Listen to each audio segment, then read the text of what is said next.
You know that feeling, right? That little pit in your stomach, that sense of guilt or unease that just kind of settles in?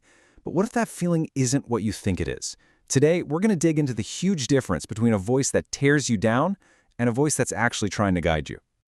It's exactly that, a quiet tug. It's subtle, but it's persistent. This feeling that something is just off, like you've wandered off the path a little bit. Is that just you being hard on yourself? Is it shame? Or could it be something much, much bigger, trying to get your attention? Because what if that feeling isn't there to make you feel ashamed at all? What if it's actually there to guide you?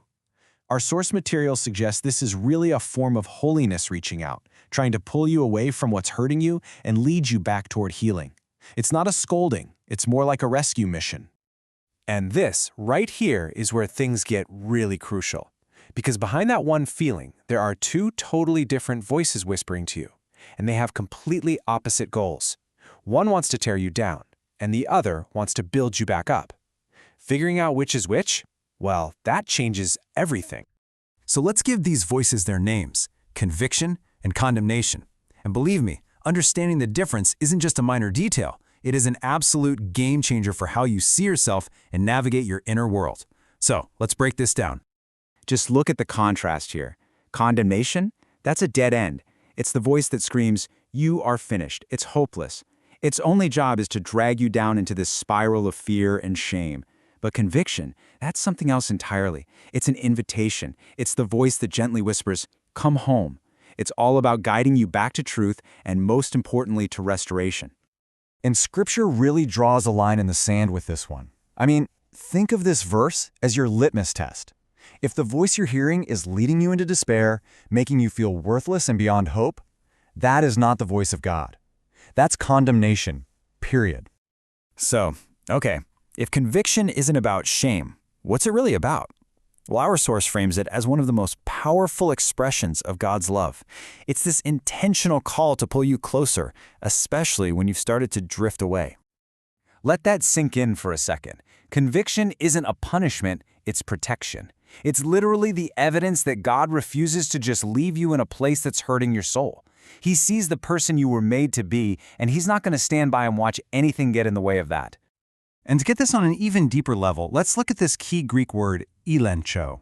It means to expose, but, and this is the important part, it's exposing with the intent to correct and heal. It's like a good doctor pointing out an illness. He's not doing it to shame you for being sick, he's doing it so he can start the treatment.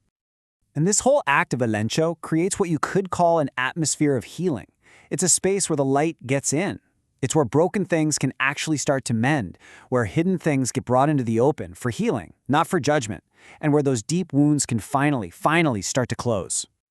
All right, so when you feel that gentle pull of conviction, what do?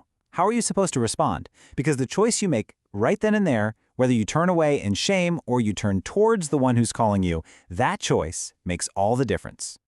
The story of King David is such a perfect example of this. I mean, after a massive moral failure, he gets confronted. Now, the natural temptation, that voice of condemnation, would be screaming at him to run, to hide, to cover it all up in shame. But David, he does the exact opposite. He turns right toward God. And just listen to what he prays. He's not just begging to get off the hook. He's not just trying to escape the consequences. He's asking to be changed from the inside out. He wants a clean heart, a renewed spirit. And that right there is the incredible outcome when you respond to conviction with honesty.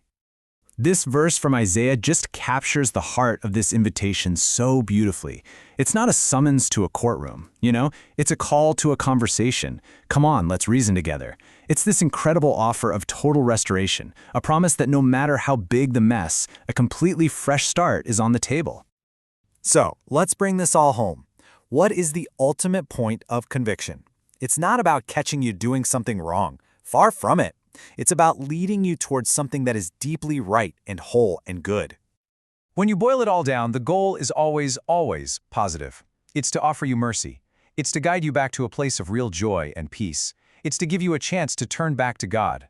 And the big one, it is to bring about true transformation, totally free from the dead weight of shame. And this last verse really says it all, doesn't it? Coming into the light isn't something that's forced on you. It's a choice. It's something you do when you really want truth, when you really want healing.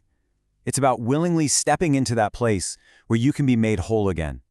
So, that brings us to the final question, and this is one that only you can answer. The next time you feel that quiet tug on your heart, which voice are you going to listen to? The one that wants to condemn you and keep you in the dark, or the one that is lovingly, gently calling you into the light?